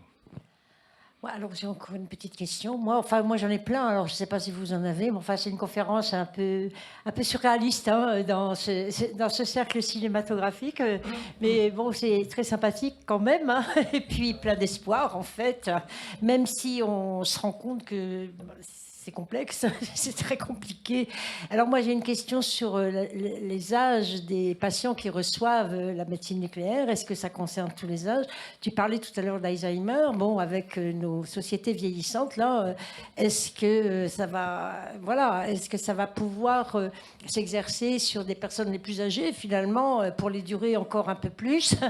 Ou est-ce que on va prendre à bras le corps la santé des jeunes qui sont malades avec ce type de médecine, même si elle coûte très très cher, tu vois, oui, je ne veux pas dire qu'il ne faut pas soigner les vieux, hein, mais... Non, mais on est d'accord. Il n'y a pas de sélection là-dessus, hein. Je crois que la médecine nucléaire, elle s'exerce là où elle est utile. Je vais prendre un autre exemple, qu'un exemple pratique, parce que j'en avais ce matin dans le service où je travaille. Il y a aussi une application très intéressante qui se développe depuis quelques années, c'est l'épilepsie de l'enfant, hein, où là aussi on a des traceurs qui permettent dans le cerveau de repérer les foyers dans les cas, alors c'est pas toutes les formes d'épilepsie, mais c'est ce qu'on appelle les épilepsies focales pharmacorésistantes, qui ne sont pas exceptionnelles, hein. Il y a plus de 50 000 cas en France, je crois, c'est l'ordre de grandeur. Et là, voilà, bon, là, ça s'applique évidemment à des populations jeunes, hein, ce sont des enfants qui développent ces pathologies. Et dans ce cas-là, le fait de localiser le foyer épileptogène, c'est-à-dire la zone du cerveau qui est un petit peu mal fichue, qui n'est pas forcément très grosse, hein, c'est peut-être un truc qui est de l'ordre du centimètre, qui va dysfonctionner, qui va décharger, qui va provoquer ces crises. Le fait de localiser, c'est essentiel parce qu'on peut, on peut l'enlever en fait. Et si on l'enlève, on guérit les enfants. Donc voilà, je crois qu'il n'y a pas de... Encore une fois, c'est vrai que sur les maladies neurodégénératives, bon, évidemment, elles sont en développement parce que la population est vieillissante, hein, il n'y a pas de mystère. Et donc il y a une demande d'examen qui ne diminue pas. Mais ce n'est pas le monopole du grand âge. Les caméras ne sont pas réservées en fonction des classes d'âge. Donc, encore une fois, quand c'est utile et quand une indication révèle son efficacité pour les patients, il n'y a pas d'âge. J'ai aussi vu un enfant de 12 ans tout à l'heure passer un PET scan parce que voilà, il avait un syndrome inflammatoire et que la radiologie ne voyait pas de problème. Et que le PET scan, on a pu localiser très précisément le foyer infectieux pour le traiter. Donc voilà. Non, il n'y a pas de... J'ai parlé de choses, effectivement, le cancer, le neurodégénératif, ça touche rarement les jeunes. Mais il y a un spectre d'application qui est beaucoup plus large. Eh bien, un grand merci. Je pense qu'on va l'applaudir. Et on va passer, bien sûr, à la projection. Alors, on aurait dû avoir le réalisateur, et puis finalement, il n'a pas pu venir de Belgrade. Je ne sais pas si Irena Bilic est dans la salle. Non? Si, Irena? Tu peux venir? Tu peux... Ah on ne te voit pas déjà, donc ce serait plus sympathique que tu viennes ici. Irena est une grande amie, comme chacun sait ici, du cercle cinéphile, mais nous, on est déjà amis avec elle depuis 15 ans, 20 ans maintenant, puisqu'elle dirige le festival L'Europe autour de l'Europe. Nous sommes devenus des amis très chers en dehors du cinéma. Et elle est franco-serbe, et ce film, comme vous le savez, a été réalisé par un réalisateur serbe. Elle va nous en parler. Dragan, tiens... Tu peux prendre le micro. Donc j'aimerais que tu nous dises un petit quelques mots sur Dragan. Je ne suis pas prête. Quelques mots quand même, parce que tu le connais bien. Je ne suis prête. Tu sais ce qu'il a fait, ce qu'il a déjà fait. Et puis, peut-être moins sur le film en lui-même, puisqu'on va le découvrir, on aura des questions après, mais peut-être nous présenter le réalisateur, quelques mots, et puis les comédiens qui sont dedans. Vraiment juste, parce que tu aurais dû me dire, parce que je n'ai pas relu ça. Mais donc ça va être très spontané. Dragan, en tout cas, Dragan Bjelogrlić on peut vraiment appeler Dragan Bjelogrlić, c'est une star en Serbie, c'est avant tout un acteur, mais Dragan Bjelogrlić s'est mis à la réalisation depuis quelques années déjà, et maintenant il faut que je me rappelle des titres de films. Je suis en train de préparer le festival, j'ai à peu près 300 titres dans la tête, mais bon, ce n'est pas important. En tout cas, ce que je peux citer de très récent, il a réalisé une série qui s'appelle Les ombres Senke nad Balkanom, ce qui voudrait dire les ombres qui planent sur les Balkans. Une série qui a eu un énorme succès, qui a été racheté, je crois, par Netflix. Bon, tout le monde qui me connaît ici, je sais que ce n'est pas un critère, mais vraiment c'est une œuvre très réussie. Il y a eu plusieurs saisons. Il a aussi réalisé un film sur aussi sur un grand chanteur serbe, yougoslave, en fait, qui s'appelle Toma Zdravković. Bjelogrlić est connu pour ses succès populaires. Ça veut dire que ses films atteignent des nombres de spectateurs qu'on ne peut qu'envier dans un marché maintenant sur un marché qui est restreint en Yougoslavie, puisque maintenant c'est la Serbie, mais bon, c'est quand même les Balkans. Et puis il a aussi réalisé un film, s'il y a quelqu'un dans le public, un film qui concerne la dernière guerre civile yougoslave. Et bon, maintenant, le titre m'échappe. Il a aussi une carrière tout à fait merveilleuse en tant qu'acteur. Il joue au théâtre, il a joué dans beaucoup de films, dans beaucoup de séries. Il est d'une activité, son activité, il est bon, sans limite. Donc, si je peux, j'ai vu le film, mais je n'en dirai rien. Est-ce qu'il y a des acteurs qui sont ici? Alors, non, je ne pense pas, mais je crois qu'on a pas mal d'amis serbes. Est-ce qu'ils sont arrivés? J'en ai invité une dizaine. Donc, Vladimir, je connais bien son prénom maintenant. Est-ce qu'il est là? Il est là. Donc, il est venu avec une dizaine d'amis. Peut-être vous connaissez un peu le parcours de Dragan ou pas. Mais au niveau des acteurs, toi, tu en connais un en particulier. Donc, oui, le rôle principal, ouais. C'est aussi un acteur franco-serbe. Ouais. Il a une carrière aussi internationale, y compris, vous le reconnaîtrez peut-être, une carrière française, américaine, serbe. Et puis le film, peut-être tu présenteras le film, mais ce film est fait d'après un livre aussi, un best-seller, en fait, un livre à succès.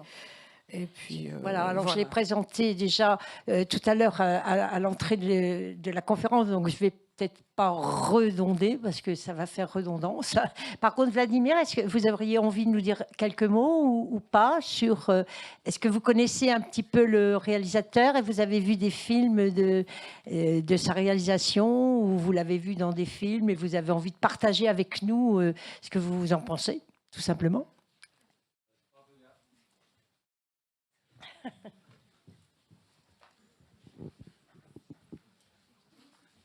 Je vous prends au dépourvu, mais... Bonsoir pour tout le monde. Écoutez, d'abord, à mon avis, je ne vais pas durer. Tout le monde veut voir le film. Et le film, malheureusement, je n'ai pas vu, c'est pour ça que j'ai arrivé. Et j'ai entendu beaucoup de ce film, beaucoup de critères extraordinaires. Peut-être vous allez voir les destins de gens, et les Français qui ont vraiment donné beaucoup d'aide aux gens qui ne connaissent pas au peuple serbe. Et si on est pour cela, beaucoup de remercie pour tout ça. D'accord.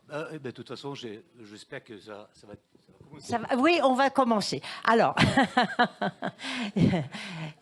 comme je l'ai dit, les gardiens de la formule, donc vous allez découvrir un petit peu la raison de ce titre. En plus, je ne vais pas vous la donner en avant-première, vous allez la découvrir dans le film. Mais c'est vrai que nous en avons parlé en début de séance.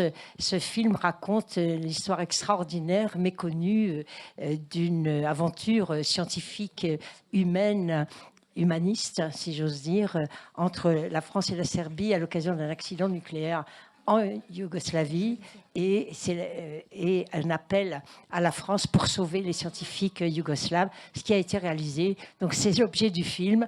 Donc je vous dis bonne projection et à tout à l'heure. Juste une chose. Moi, je voudrais ajouter une chose. Il y a le distributeur qui est ici. Ah, très bien. Alors. Ce que s'il y a, ce qui fait aussi l'actualité de ce film, c'est vraiment que ça se passe en plein de la guerre froide.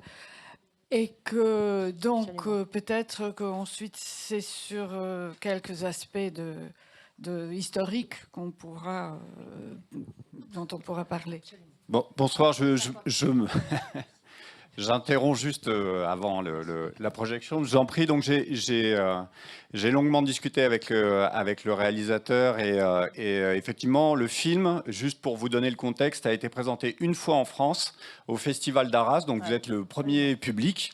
Donc c'est pour ça que je suis venu quand même vous sensibiliser à ça. C'est un film qui a eu plusieurs prix à Locarno, qui est un grand festival en Italie, voilà, avec c'est des séances en plein air et toute la place de Locarno était prise et vraiment le film a eu un succès parce que ça parle évidemment de solidarité. On a rappelé le contexte.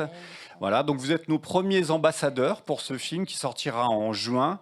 Je pense qu'on a parlé d'Alexis Manenti, qui est le co-scénariste des Misérables, qui avait eu aussi un certain succès en France et dont effectivement qui a des origines serbes, d'où son implication dans le film. Voilà, donc on espère que, comme je dis souvent, si vous avez aimé le film, vous dites à tout le monde qu'il sort en juin et qu'il faudra patienter un peu pour le voir. Si vous n'avez pas aimé le film, vous n'étiez pas là ce soir. Alors, moi, je l'ai aimé, je l'ai vu à Locarno, justement. Et puis, j'ai essayé de trouver le distributeur, et puis le producteur. Ça fait un mois qu'on est le distributeur, donc vous ne pouviez pas savoir. Voilà, J'ai appelé Arras, j'avais vu qu'il était passé à Arras. J'ai appelé Arras, il ne m'avait pas répondu, donc... Avec Irina, évidemment, on a joint directement le réalisateur qu'elle connaissait et le comédien, le principal comédien, enfin un des malades. Il est en tournage actuellement, voilà, là, il est à Amsterdam, sinon je pense qu'il serait venu. C'est ce qu'il m'a écrit, donc on l'excuse bien volontiers. Mais moi, je peux vous dire que je suis la première ambassadrice du film. Et puis, j'ai proposé aussi qu'on le passe dans les écoles, parce qu'effectivement, on aura peut-être un débat sur le temps de cette réalisation, 1958. Tension de la guerre froide, un geste fraternel et d'amitié entre les deux peuples, sous-tendu quand même par l'expérimentation scientifique que représentait pour nos chercheurs le cas des jeunes scientifiques yougoslaves. Il n'y avait rien d'innocent non plus là-dedans, mais en même temps un très beau geste puisque ça a ouvert la voie à une opération la transfusion de moelle osseuse qui est devenue un classique dans le traitement des cancers de la moelle osseuse ou du sang ou les leucémies. Donc c'est formidable, tout simplement. Et je pense que tous les jeunes devraient voir ce film, et les moins jeunes d'ailleurs, parce qu'ils ne connaissent pas cet épisode de la guerre froide et de cette relation entre la France et la Serbie, devraient voir ce film. Voilà, ça, vous pouvez compter sur moi déjà pour commencer. Oui. Je pense que et je disais, je pense que c'est le plus français des films serbes récemment produits parce que je pense qu'à la fin vous verrez le générique et effectivement tout fait français, du début jusqu'à la fin. Voilà. Alors voilà. Bonne projection et à tout à l'heure.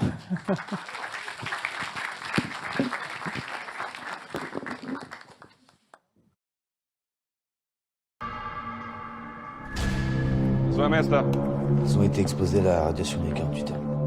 Les Yougoslaves possèdent un réacteur.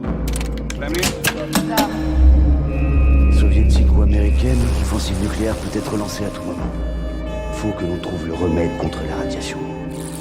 Dieu seul nous a envoyé ces gens. Que vous le vouliez ou non, nous vivons un moment historique.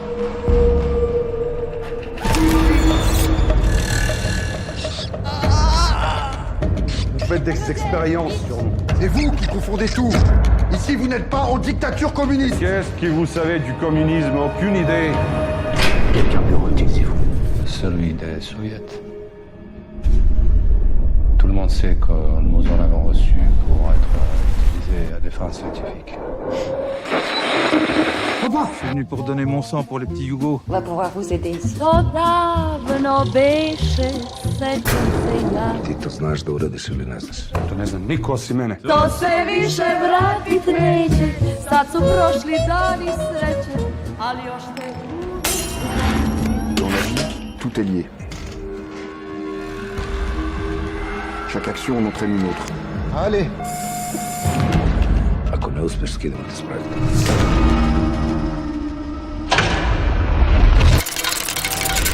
Vous avez échoué à Vincha, mais vous avez engendré une autre réaction en chaîne. Qu'est-ce que vous suggérez? Greffe de moelle osseuse. On va les tuer! On va tuer les donneurs! Je ne l'accepte pas!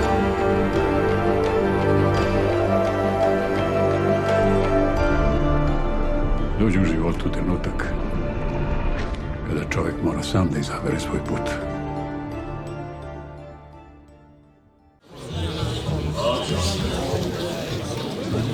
Alors, ça y est, Isabelle.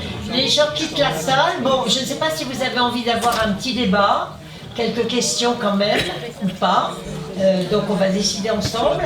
Simplement, avant que tout le monde s'en aille, 15 mars, n'oubliez pas, soirée Afghanistan, complètement différente, bien sûr, sur la situation des femmes là-bas, mais avec un film tout à fait original, qu'à Bollywood, l'interdiction du cinéma avec l'arrivée des talibans et la bataille des jeunes en Afghanistan pour réouvrir les salles.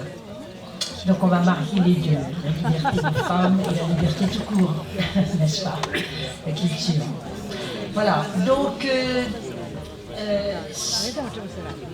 sais que vous avez peut-être envie de discuter entre vous. Beaucoup sont partis déjà, il y a un verre à boire, il y a des petites choses à grignoter. Mais si vous avez des questions, c'est volontiers qu'on les prend. Je ne sais pas si le distributeur est encore là, s'il a envie de venir à côté de moi. Voilà. Si jamais il y a une question à laquelle je ne saurais pas répondre, si c'est des questions générales sur la situation, sur l'histoire peut-être, si c'est sur la médecine, ce sera plus compliqué, mais Vincent est là aussi.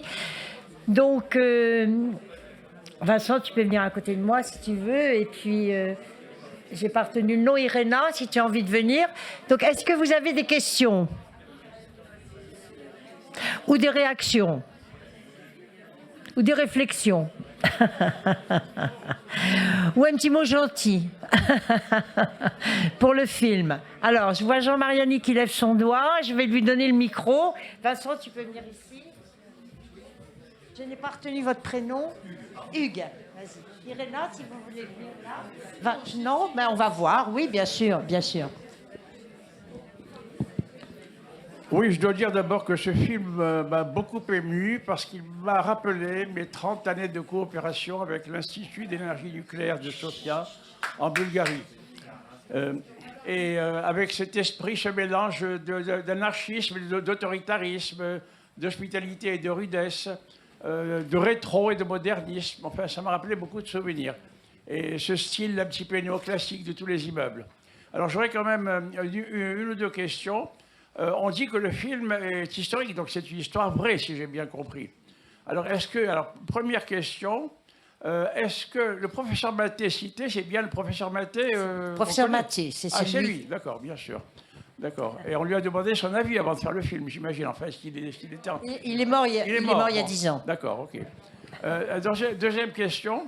Je vois qu'il y a eu beaucoup. Depuis longtemps, elle a vécu jusqu'à 90 ans quand même. Il y a eu beaucoup de termes techniques. Enfin, ouais, sa famille, hein. Bon, on aurait pu.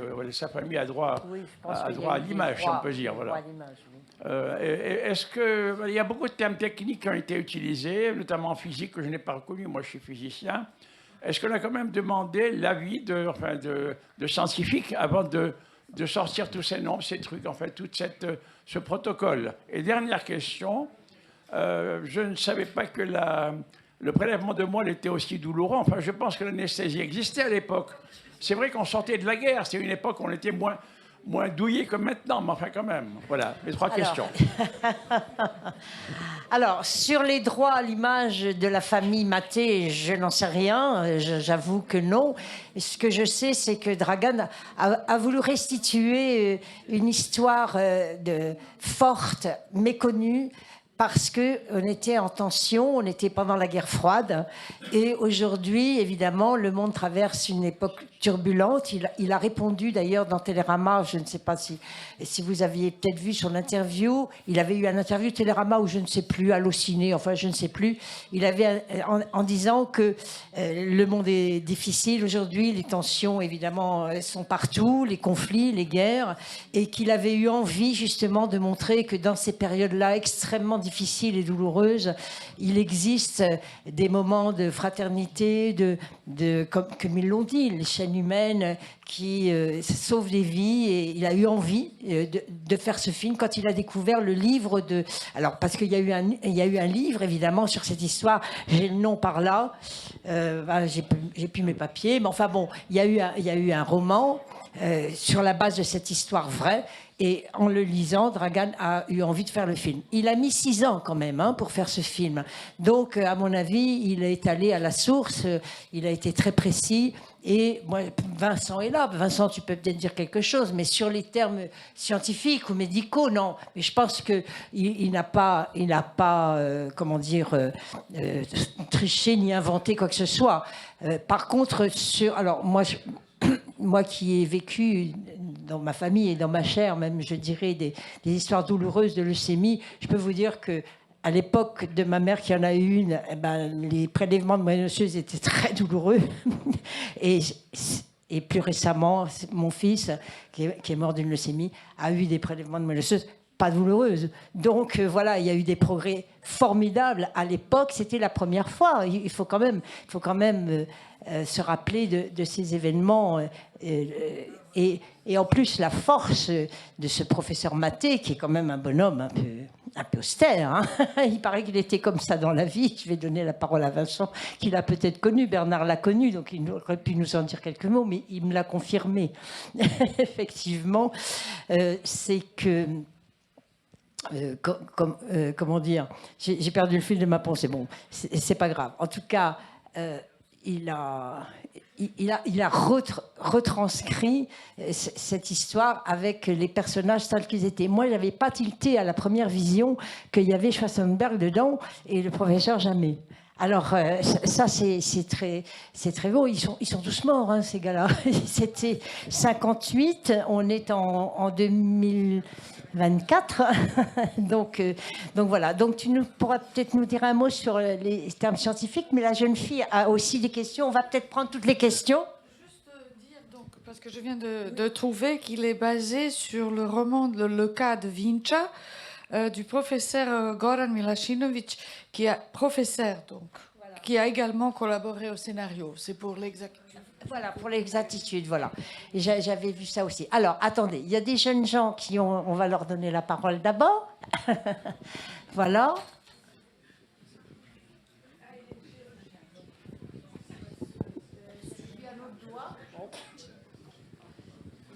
Oui, Georges, je vais te donner la parole après, bien sûr. J'avais une petite question. On m'entend ou pas? Pourquoi le premier monsieur, il est mort? Alors, il n'a pas survécu à l'opération. Alors que les autres, si. Alors, oui. Alors, si j'ai bien compris dans le film, c'était le plus irradié de tous. Et il avait certainement une fragilité. Voilà. Non, mais je pense qu'il n'y a pas d'autre explication sur le fait qu'il avait une dose qui était très supérieure à celle des autres. Hein. Je pense que c'est ça qui est évoqué et qui doit être fidèle à l'histoire, hein, c'est tout. Il était juste au-dessus du réacteur, en fait. Hein, si vous vous rappelez, il était juste au-dessus des barres et je pense que c'est lui qui s'est pris la dose. Voilà.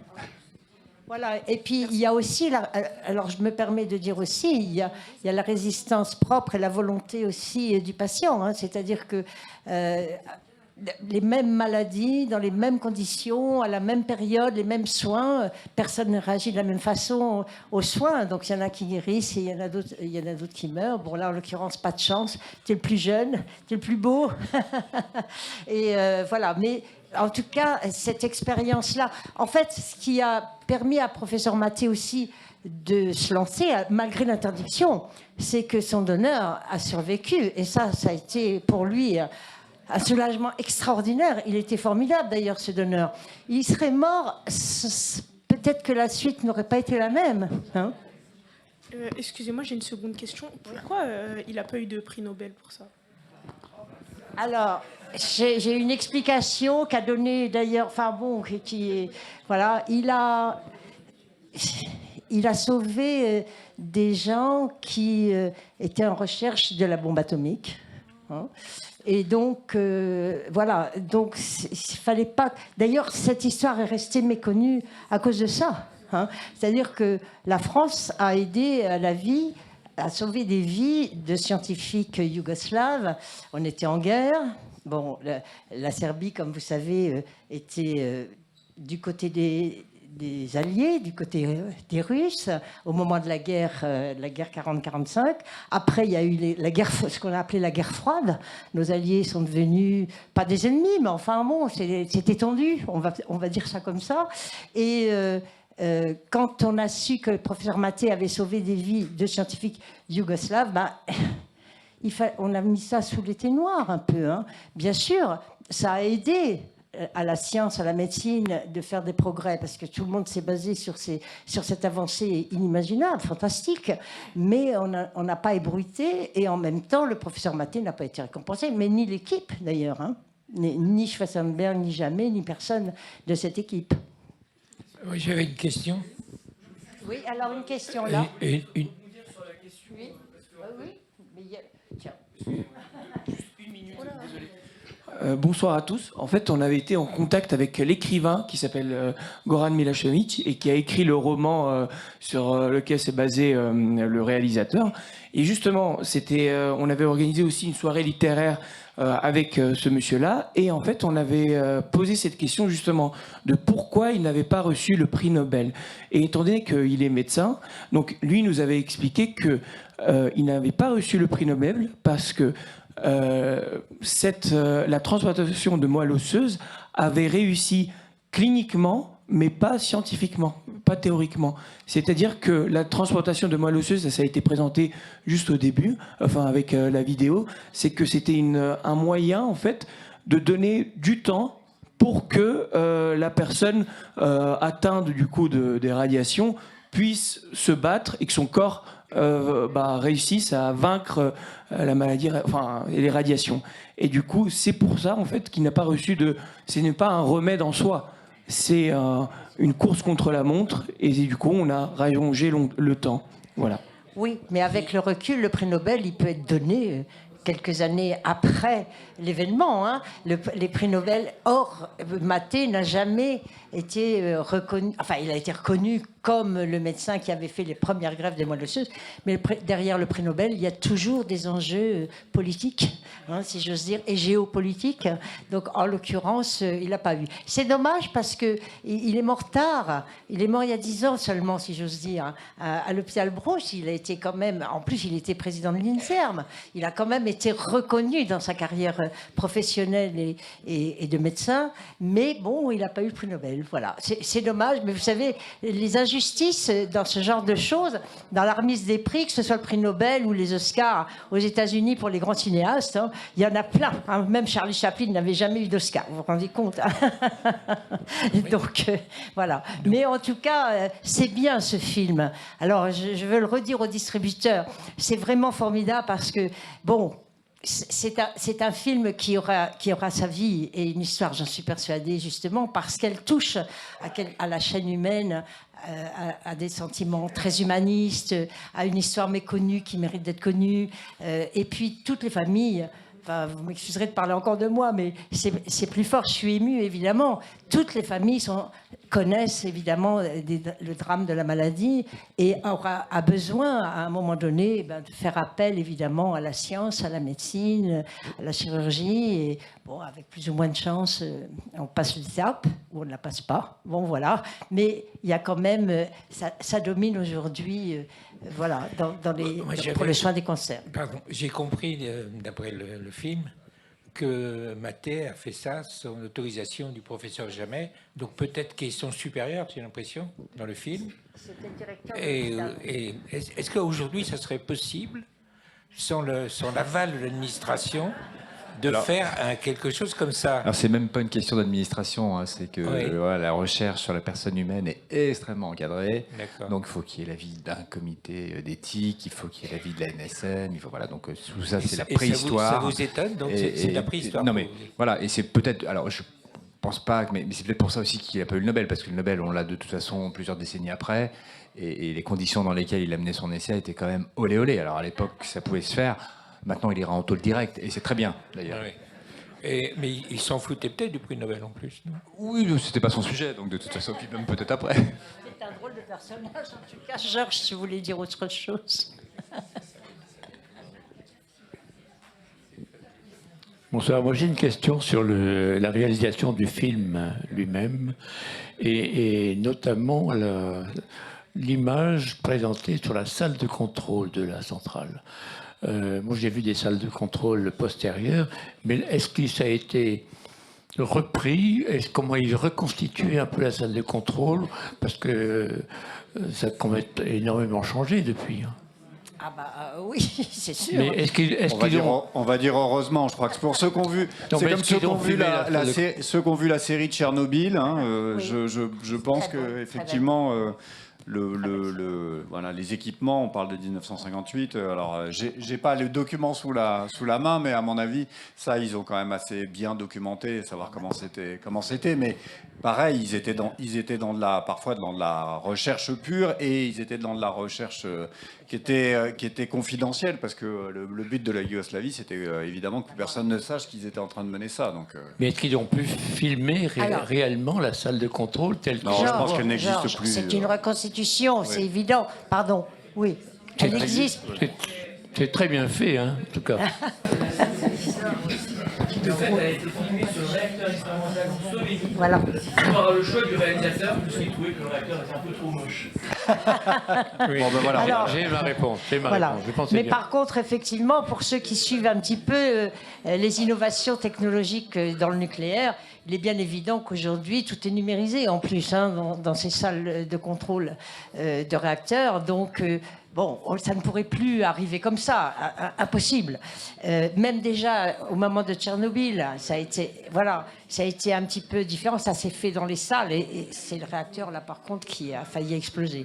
Donc c'était encore différent. La série Tchernobyl, d'ailleurs, entre parenthèses, moi qui défends le nucléaire civil avec passion depuis plus de 20 ans, une centaine de conférences on a organisées. D'ailleurs, il y en a une le 30 avril dans cette salle, je vous préviens au passage. Eh bien, c'est une très belle série. Oui, Très belle série. Et en plus, ce sont les Russes qui ont découvert pourquoi, évidemment, il y avait eu cet accident. Ce sont les scientifiques russes eux-mêmes qui ont détecté le défaut de conception du VVER 1, parce que c'était la première génération de réacteurs, et qui ont permis d'ailleurs des progrès pour la génération 2. Bien sûr, ils ont été assistés par la communauté internationale. Il y a eu là aussi une coopération extraordinaire de la communauté internationale pour comprendre l'accident et pour éviter évidemment que ce soit la catastrophe finale, parce que si le réacteur avait vraiment explosé, c'était 50 millions de morts qu'on avait. Et or, les Russes ont permis comment dire, j'allais dire calmer le jeu, de mettre voilà.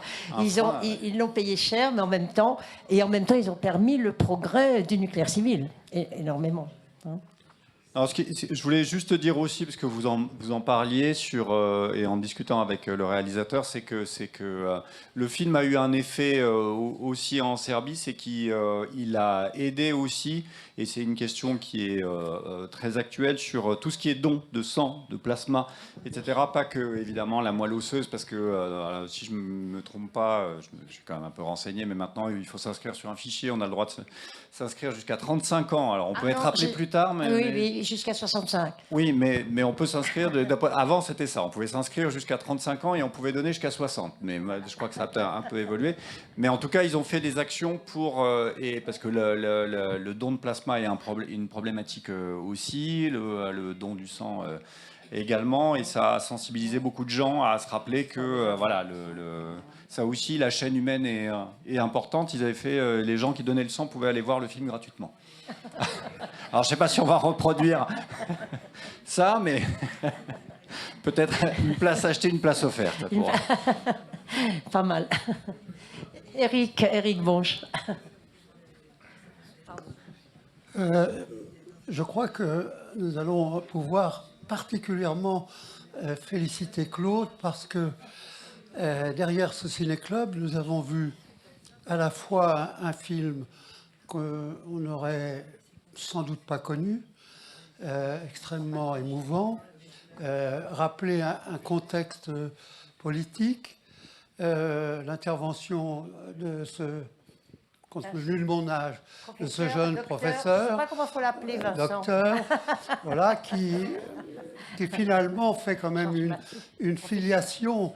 Donc on a un cocktail un peu unique, et aussi un cocktail intergénérationnel, car j'ai été dans une première vie proviseur et j'ai senti chez les jeunes qui sont là maintenant, des étudiants, une véritable concentration, plus des questions qui étaient intelligentes.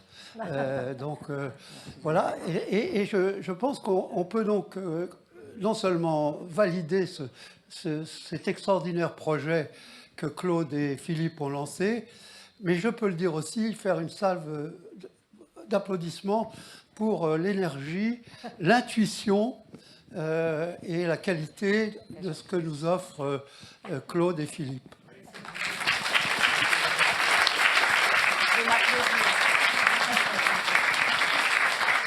Merci bien. Des passeports. Eh bien, alors, nous allons aller boire le verre de l'amitié, hein, n'est-ce pas? Alors, n'oubliez pas le 15 mars. Hein. Et alors, 15 mars, Afghanistan, et 5 avril, le Rwanda. On sera à la veille de l'éclatement du génocide le 6 avril 1994. Et juin, la sortie du film. Alors, tu nous diras, oui, bien sûr. Juin, hein. Mais début juin.